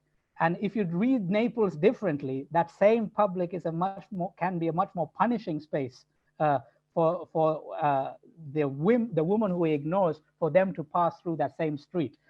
And so you'd have a very different register. But no, I mean, I wouldn't know if the imaging has a residual problem, but I don't think the writing and so on is neglectful as such. So one person I love is Lale Khalili. So Lala Khalila has extraordinary work on conviviality on the beach, and she's writing in the most punishing context you can think, Palestinian refugees in Beirut. And it's about the bonds and the milling and the publicness of the beach as a refuge for those refugee forms as they inhabit Beirut. So, I mean, there's a whole swath of writing along those lines. But I think you're absolutely right to consider kind of how the culture industry mediates the publicly visible working class figure still has a masculinist charge, particularly in terms of the references I draw upon. But there happen to be also the references that I'm kind of most literate in, nonetheless. But I know, you know, there's a friend of mine who writes on grime, sonic intimacies, Malcolm James, who I would recommend a lot. Even Adam Elliott Hukupu, who I talk to a lot, he hasn't written on this, but we talk about this a lot. It is also a mistake to assume that the grime forms, if you watch, like, you know, there are newer artists who are very prominent. You know, Nadia Rose, for instance, I think that's the same register. I could have shown her. And actually her squad, have you seen, I don't know if you've seen that video. It is a thrilling reference to Croydon, which was mentioned earlier, but it's a thrilling reference to the forms of female friendship and that kind of, a very different register of how we think about the family, but the family at that late teenage stage, and the crew is a girl crew, but not in that cheap kind of girl power Spice Girl register, but one that is really rooted in a kind of Croydon street version. So I think there are plenty that we could cite if you want to, and I would really recommend Nadia Rose, for instance. Just the videos in any case. Thanks. I don't know if we can show it. Shall we show? I mean, we're going on forever, maybe. I would like to show it. We kind of missed out Philip's question, didn't we? Ah, the big one. Well, one thing I'm going to say about Philip is, this is the one thing I think you're going to have to read the book because it's enormous. The question you ask is a huge one. But let me just say two very quick things.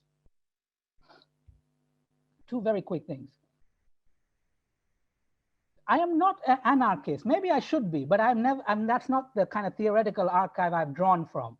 So whether the fact that the state should exist or not is not what's in contention. What modernity does, it ties the state to the project of the nation. That's a very different thing. Modernity is the first form that I am familiar with in a very significant way, where the legitimacy of government or the legitimacy of the state lies in its ability to be congruent. That's the great theorist of nationalism called Ernst Gellner. The congruence of the state to the national ethnic population, the congruence of the cultural character of the population to the identity of the state. So the tying of community to statehood is a unique thing that modernity does. It doesn't have to do it. You don't have to have the nation as a figuration of the community, as a people, as a history, as an identity, as a coherent ethnic orientation or racial orientation. That doesn't need to be the project of the state. And in fact, people like Paul Gilroy, but I love Kierkegaard writes on this beautifully. He says, when you get fixated with the politics of identity as a majoritarian project of the state, you cease to be political. All you're really doing is policing belonging, policing community. So nationalism does a strange thing. In many ways, it distorts the political potential of the state. It instead targets the state to do the politics of community. So this is what Hannah Arendt, as Suhail mentioned fantastically. Hannah Arendt to me is the theorist of nationalism and fascism. So this links to Pavel as well. She has this incredible line, in modernity, the nation conquers the state. She's not saying the state has to go. There might be other good reasons why the state should go. Maybe the state is a bourgeois project. Maybe it's a patriarchal project. Maybe it's does the bidding of capital. I don't know. But it's not a given that the state has to go. But for Hannah Arendt, what nationalism does is that the nation conquers the state. The state exists for the nation. And therein, the state becomes principally preoccupied with the politics of who belongs, who doesn't, who is the problem, who isn't. And when the problem, and it understands problems to be those people who do not belong, who are either already in the nation or lurking on the margins. And actually, I think it distorts the possibility of politics. So personally, I don't think it's as given when I talk about nationalism that suddenly this entails the absence of the state. But I actually think state politics would benefit if we can enter a kind of post-nationalist imagination.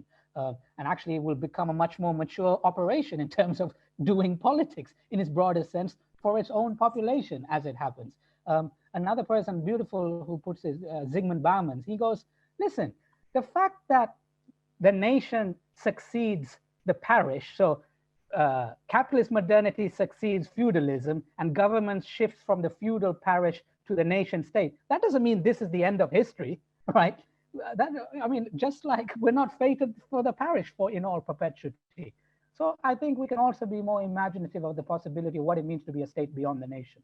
And maybe the state will actually be overlapping a bit more like feudalism, multiple states kind of existing across different jurisdictions.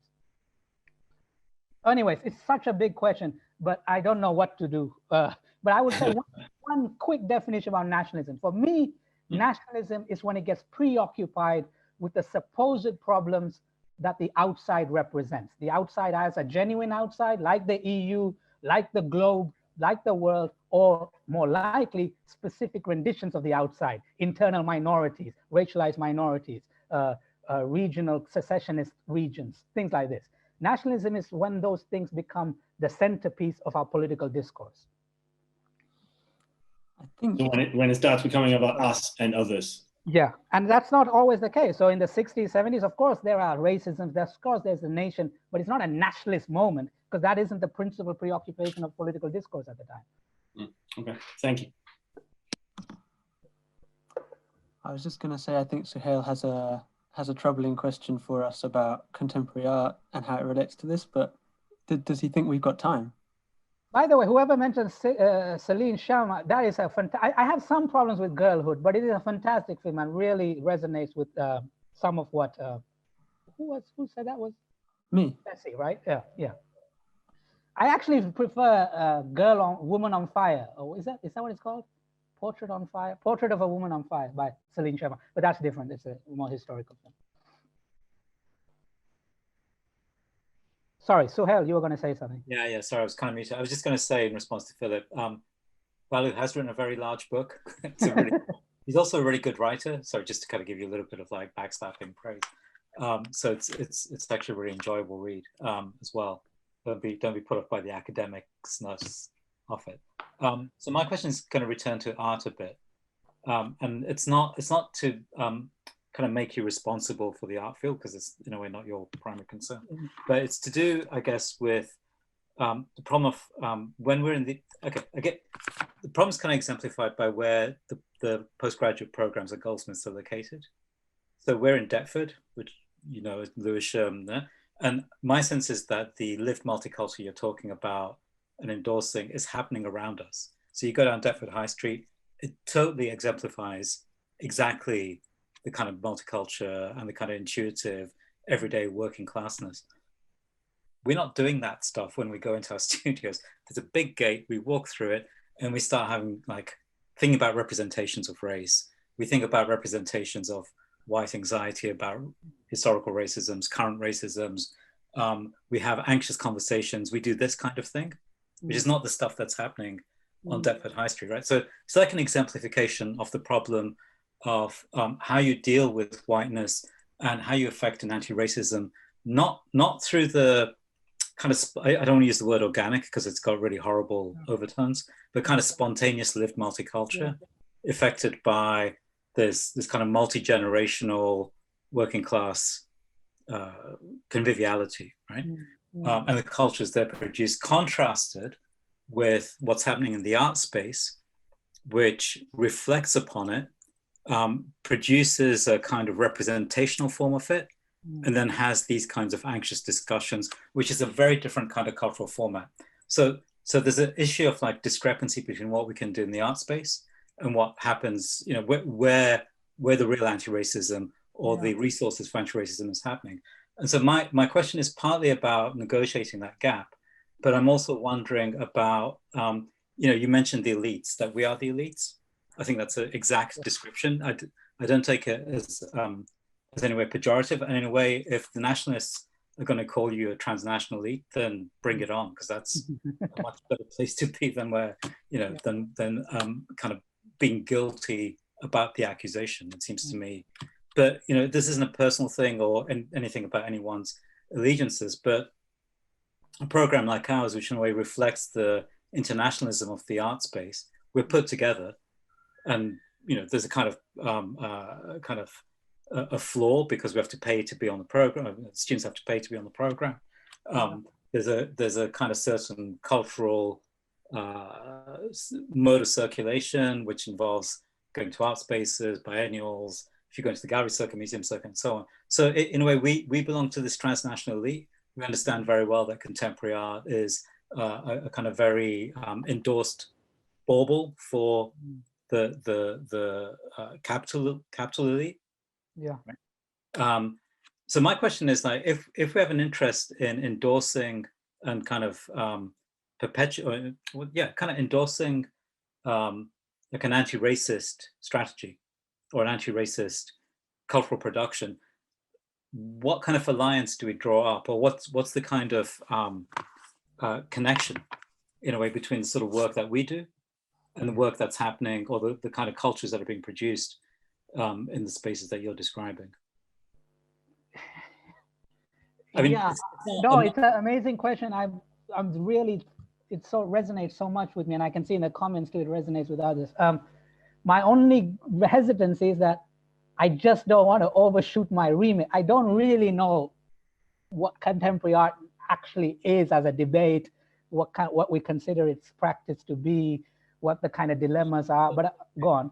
But for that reason, I'll just kind of like move it away from just the art thing. There is a way in which, I mean, you know, as an academic working in the space that we're working in, we're part of that elite structure. We, you know, our papers or like our books are read everywhere. We go to conferences in the States. There's a sense of alliance between the work that we're doing, the academic contemporary art circuit, and the alliance with that and the kind of lived multiculture that you're talking about. Sure. I'm wondering about what's the kind of effective bridging mechanism. Okay, no, I entirely agree. So one thing actually on a contemporary art matter, and it does get to something you said much earlier about not trying to locate so much of a kind of lived multiculture and anti-racism in scenes which are already racially designated. So a little like Jesse was saying about the imaging sometimes predetermines what kind of art we do as interventions. So Ingrid Pollard, I don't know, do you know the photographer? Ingrid Pollard has this wonderful series. She has probably many fantastic series, but one that I'm familiar with is called Pastoral Interlude. And it sets Black women, I think principally Black women, maybe not exclusively, against the rural countryside as the backdrop. So it moves the scene. And for me, it's very generative. I know, I don't think this is quite your question, which I'll get to, but for me, it's also very generative for artistic intervention to not to stay in the already often racially designated forms. That's why I like Hack Baker. Obviously, I like hip hop, grime. That's what I've been grown up on. But there's something about Hack Baker where there's a slight discordance, right? Where that he's appropriating, if you like, in the best sense of the word, or reclaiming. There's a Black female artist which I saw a documentary on, quite young, mixed race. I forget her name, who reclaimed skinhead culture and the origins of that in Black British play culture and kind of Black multicultural space, reclaims it and contrasts it to her. She lives evidently in a very mediocre pub. So again, Jesse, this again, like the kind of broader view of gender, like she dresses up as the skinhead with the overalls, the boots and so on. I don't know if you call them overalls, but you know what I mean. And I don't really know these terms, but breach, what? Braces. Braces, that's right. And she sets herself against these dingy pubs and so on and does contemporary dance. And which is absolutely fascinating. It kind of challenges where anti-racism can happen, right? Because it moves beyond the space where it's already supposed to happen, in the iconic cities, in these already established spaces, where we're meant to claim Brixton, or we're meant to claim Handsworth in Birmingham, or we're meant to claim Moss Side in Manchester. No, but they move it into the rural, into the pastoral, into the mediocre pub, reclaiming traditions, forms that which are wrongly identified as the preserve of whiteness, right? And it escapes, it doesn't accept established archives about what racial anti-racist work is or what racial culture is and so on. So for me, that's one way of kind of tapping into a more productive space. But secondly, I think you make a more general point, which I'm of course very interested in, and this is what I was trying to get at the end of the talk. And I'll make this a little personal. I write on the things I do, right? I talk on the things I do. When I go back home to my area in Stockholm that I grew up in, they're completely unconvinced. They're the ones who least agree that think that I have anything interesting to say. And unfortunately, the style of left intervention is for various reasons seen as alienating. And I don't have contemporary art probably belongs to that same indictment. And I don't want to do it would have to be a 3-hour conversation, but a lot of me and my friends who are much more prone to kind of activism and very involved in real social justice work, but they all talk about the same problem.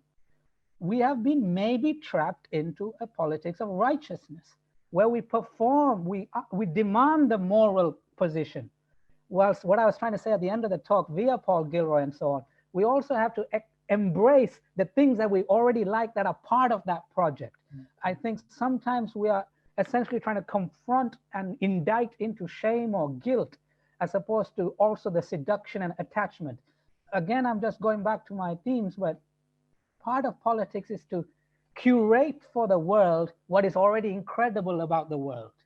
And I don't mean incredible in a naive sense. I mean, because it's precisely the political project you have in mind and is doing the legwork already. People are already doing the legwork of art. It's up to art to capture that. And for me, politics is incidental. By that, I mean, politics is the most important thing, but it's also incidental. It flows out of culture.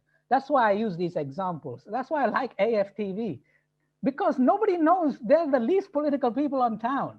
Half of them are just trying to get algorithm clicks, clearly. So they shout and shout so they get more YouTube views. But incidentally, it's doing extraordinary work about what Britain is and who Britain is and what London is and what it means to have a community without a normative subject. That's what I love. There is no normative subject in their form. It isn't black, it isn't white, it isn't, nobody knows. It doesn't have an accent. It has, as I said, it has the Geezer and the Essex and Brixton and the Patois and the Palestine scarf and so on and so forth. I know it's not called the Palestine scarf, but you understand. I know I'm probably confused a little bit in the answer, but those are my sentiments in any case. It's fine, we've worked you very hard. I think the main thing to understand is after the nation, there is Arsenal. There might be something personal in that for me. Yeah. All right. We have worked you quite hard. It's been amazing. It's been amazing. The questions have been fantastic. Someone mentioned The Class by Cantet. I think that's a really good film, actually. There's another French film of the same era called Couscous, which I think does an incredible way. It stages a family's contradictions as they kind of work through contemporary France. I think a Maghrebi family, Algerian origin. Fantastic film, same era French. Thank you, Vallu. That was an amazing, kind of energizing, fantastic talk. Really. Oh, I mean, I'm really grateful. I'm alarmed that so many people have stayed till 8:05, which means either you found it really interesting or you thought I was crazy but wanted to know how crazy I was. So you persisted. But I'm just really grateful for all these incredibly interesting questions. Honestly, some of the best questions I ever had. Really rewarding. I'm just thankful for the energy and the invitation, to be honest. That's great. I'm sure you're going to get an invitation back. All right. Thank you.